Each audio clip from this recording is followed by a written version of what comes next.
समाधान: जो श्वेत अर्थ है वह शब्द और प्रत्यय का विषय होने से अपनी शब्द आदि से भिन्न नई पुरानी अवस्थाओं से विक्रियमाण होने से शब्द और प्रत्यय के सहगत नहीं रहता। काल से काल रूप अधिकरण के भिन्न होने से सहचार नहीं रहता। ऐसे ही देश से भी सहचार नहीं रहता, क्योंकि शब्द का अधिकरण आकाश है और प्रत्यय का अधिकरण बुद्धि है, और अर्थ श्वेत गुण आदि प्रसाद आदि में रहते हैं। यह भाव है। एवमिति, इस प्रकार शब्द भी अपनी अवस्थाओं से विक्रियमाण अर्थ और बुद्धि का भी सहचारी नहीं है। इस प्रकार प्रत्यय भी शब्द और अर्थ का सहचारी नहीं रहता। उपसंहार करते हैं। इत्यन्यथेति, अन्यथा शब्द है, अन्यथा अर्थ है और अन्यथा प्रत्यय है, यह विभाग है। सूत्र के अर्थ का उपसंहार करते हैं। एवं तत्प्रविभागेति, इस प्रकार उनके विभाग में संयम करने से योगी को सब भूतों के शब्द का ज्ञान होता है। इस प्रकार मनुष्य के विषय में शब्द, अर्थ और प्रत्ययों में उसमें संयम करने से, साक्षात पर्यंत संयम करने से सब भूतों के शब्द, उसके अर्थ और प्रत्यय को योगी जान लेता है। स्वसदृश फल देना धर्मों का स्वाभाविक है। हमारे सदृशों को शब्द, अर्थ और प्रत्यय के भेद का साक्षात्कार होने पर भी उस साक्षात्कार के संयम जन्य न होने के कारण सब भूतों के शब्द का ज्ञान नहीं होता। संयम की ही यह सिद्धि है। शब्द 3 प्रकार का है। पहला वर्णात्मक, जो वाणी रूप इंद्रिय से उत्पन्न होता है। दूसरा ध्वन्यात्मक व नादात्मक, यह प्रयत्न प्रेरित उदान वायु का परिणाम विशेष है। यही शब्दों की धारा को उत्पन्न करता हुआ श्रोता के श्रोत्र इंद्रिय तक जाता है। तीसरा स्फोट नामक शब्द, यह अर्थ का बोधक और केवल बुद्धि से ग्रहित होता है। निरवयव, नित्य और निष्क्रम है। वर्ण शीघ्र उत्पन्न होकर नष्ट हो जाते हैं। इनका मेल नहीं हो सकता, क्योंकि गौ यहाँ पर गकोराचारण के समय में औकार नहीं और औकार के उच्चारण के समय में गकार नहीं इत्यादि। मेल न होने पर भी वर्णों के संस्कार और उन संस्कारों से स्मृति होती है। अंतिम वर्ण स्फोट का व्यंजक है। यदि इसे न माना जाए तो गौ यह एक पद है, ऐसा व्यवहार नहीं हो सकता, क्योंकि एकता को ग्रहण करने वाली बुद्धि न वर्णों में हो सकती है और न स्फोट बोधक ध्वनि में। यह स्फोट नामक शब्द 2 प्रकार का है, पद स्फोट और वाक्य स्फोट। स्फोट का बड़ा शास्त्रार्थ है। इन तीनों अर्थात शब्द, अर्थ और ज्ञान का परस्पर अध्यास होता है। आरोप को अर्थात अन्य में अन्य बुद्धि करने को अध्यास कहते हैं। इन शब्दों का अर्थ और ज्ञान के साथ संकेत रूप अध्यास है, पर वस्तुतः शब्द, अर्थ और प्रत्यय तीनों भिन्न हैं। जब उनके भेद में योगी चित्त की एकाग्रता करता है, तब उनका प्रत्यक्ष कर वानर, कौवे आदि की बोली को जान लेता है कि इस अर्थ को लेकर ये बोल रहे हैं। योगियों में विचित्र शक्ति होती है। धारणा, ध्यान और समाधि की बड़ी महिमा है। साधारण लोगों को जो शब्द, अर्थ और ज्ञान का भेद प्रतीत होता है, वह समाधि जन्य नहीं है। इससे वे नहीं जान सकते। संगति दूसरी सिद्धि कहते हैं। संस्कार साक्षात करणात बराबर, संस्कार के साक्षात करने से पूर्व जाति ज्ञानम बराबर पूर्व जन्म का ज्ञान होता है। अन्व्यार्थ, संस्कार के साक्षात करने से पूर्व जन्म का ज्ञान होता है। व्याख्या, संस्कार 2 प्रकार के होते हैं। एक स्मृति के बीज रूप से रहते हैं, जो स्मृति और कलेशों के कारण हैं। दूसरे विपाक के कारण वासना रूप से रहते हैं, जो जन्म, आयु, भोग और उनमें सुख दुख के कारण होते हैं। वे धर्म और अधर्म रूप हैं।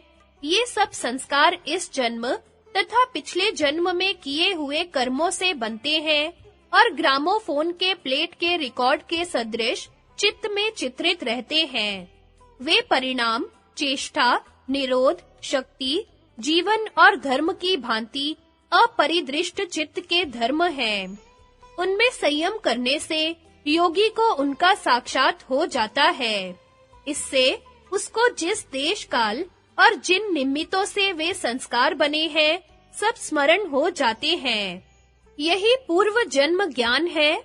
जिस प्रकार संस्कारों के साक्षात करने से अपने पूर्व जन्म का ज्ञान होता है, इसी प्रकार दूसरों के संस्कारों के साक्षात करने से दूसरे के पूर्व जन्म का ज्ञान हो जाता है। टिप्पणी: पूर्वोक्त अर्थ में श्रद्धा उत्पन्न करने के लिए भाष्यकारों ने आवट्य नामक योगीश्वर का योगी राज जैगीशव्य के साथ एक संवाद उपन्यस्त किया है, उसको यहाँ बताया जाता है।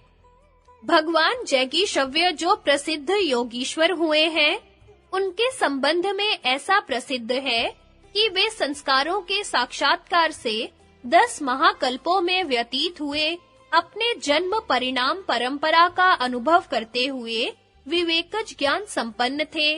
और योगी राज भगवान आवट्य के संबंध में कहा जाता है कि योग बल से स्वेच्छामय दिव्य विग्रह को धारण करके विचरते थे। किसी समय इन दोनों योगियों का संगम हो गया। तब आवट्य ने जैगीशव्य से यह बात पूछी कि 10 महाकल्पों में देव, मनुष्य आदि योनियों में उत्पन्न होते हुए आपने जो अनेक प्रकार के नरक, तिर्यक योनियों में और गर्भ में दुखों का अनुभव किया है, वह सब आपको परिज्ञात है। क्योंकि स्वच्छ और अनभिभूत बुद्धि सत्व होने के कारण आपको सारे पूर्व जन्मों का ज्ञान है। इसलिए आप यह बतलाइए कि 10 महाकल्पों में जो आपने अनेक प्रकार के जन्म धारण किए हैं, उन जन्मों में आपने सुख और दुख में अधिक किसको जाना? अर्थात संसार सुख बहुल है व दुख बहुल। तब जैगीशव्य ने बतलाया कि इन 10 महाकल्पों में अनेक प्रकार के नरक, तिर्यक योनियों में दुखों का अनुभव करते हुए बारंबार देव और मनुष्य आदि योनियों में उत्पन्न होते हुए मैंने जो अनुभव किया है, उन सबको दुख रूप ही जानता हूँ। अर्थात विषय सुख दुख रूप होने से संसार दुख बहुल ही है, सुख बहुल नहीं। आवट्य मुनि ने फिर पूछा, हे जैगीशव्य मुने, दीर्घ आयु वाले जो आपको प्रधान वशित्व और अनुत्तम संतोष सुख का लाभ हुआ है, क्या वह भी दुख पक्ष में निक्षिप्त है? तब भगवान जैगीशव्य ने कहा, हे आवट्य मुने, विषय सुख की अपेक्षा से ही यह संतोष सुख अनुत्तम कहा जाता है। कैवल्य की अपेक्षा से तो यह दुख रूप ही है, क्योंकि संतोष बुद्धि सत्व का ही धर्म है और जो बुद्धि का धर्म है, वह सब त्रिगुणात्मक प्रत्यय होने से हेय पक्ष में पतित है।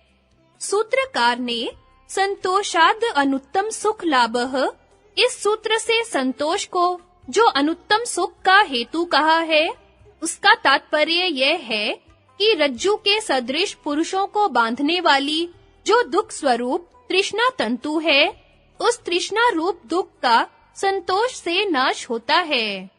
तब तृष्णा के अभाव से चित्त पीड़ा से रहित होकर प्रसन्न हो जाता है। इस प्रकार तृष्णा की निवृत्ति द्वारा सर्वानुकूल संतोष सुख को उत्तम कहा है। कैवल्य की अपेक्षा से तो यह सब दुख रूप ही है। प्रत्ययस्य दूसरे के चित्त की वृत्ति के साक्षात करने से पर चित्त ज्ञानम बराबर दूसरे के चित्त का ज्ञान होता है। अन्व्यार्थ दूसरे के चित्त की वृत्ति के साक्षात करने से दूसरे के चित्त का ज्ञान होता है। व्याख्या: जब योगी किसी के चेहरे तथा नेत्र आदि की आकृति देखकर उसके चित्त की वृत्ति में संयम करता है, तो उसको उस चित्त का साक्षात हो जाता है। इससे उसको ज्ञान हो जाता है कि इस समय उसका चित्त राग द्वेष आदि संसार की वासनाओं से रंगा हुआ है अथवा वैराग्य युक्त है। संगति: शंका। दूसरे के चित्त की वृत्ति में संयम करने से यह चित्त मात्र प्रत्यक्ष होता है अथवा स्व विषय सहित? इसका उत्तर देते हैं, न च तत् बराबर पर नहीं वह, स आलंबनम बराबर विषय सहित, तस्य बराबर उस विषय सहित चित्त के अविषयी भूतवाद बराबर संयम का विषय न होने से। अन्व्यार्थ, पर वह अपने विषय सहित साक्षात नहीं होता क्योंकि वह उसका विषय नहीं है। व्याख्या। पिछले सूत्र में दूसरे के चित्त की वृत्ति में संयम करना बतलाया है। इससे इतना ही ज्ञान हो सकता है कि चित्त राग द्वेष आदि से युक्त है अथवा वीतराग है। राग द्वेष आदि का विषय ज्ञान नहीं होता कि किस विषय में राग है, किस विषय में द्वेष है इत्यादि, क्योंकि ये उस संयम के विषय न थे। संयम द्वारा उसी का साक्षात होता है जो उसका विषय है, और संयम का विषय वही होता है जिसको किसी न किसी प्रकार से पहले जान लिया है। बाहरी चिन्हों अर्थात नेत्र अथवा चेहरे की आकृति से केवल राग द्वेष आदि जाने जा सकते हैं, न कि राग द्वेष आदि के विषय। इसलिए वे सालंबन चित्त के संयम के विषय नहीं बन सकते। यदि राग द्वेष आदि आभ्यंतर लिंगों द्वारा संयम किया जाए तो उनके विषय का भी अर्थात सालंबन चित्त का भी ज्ञान हो सकता है।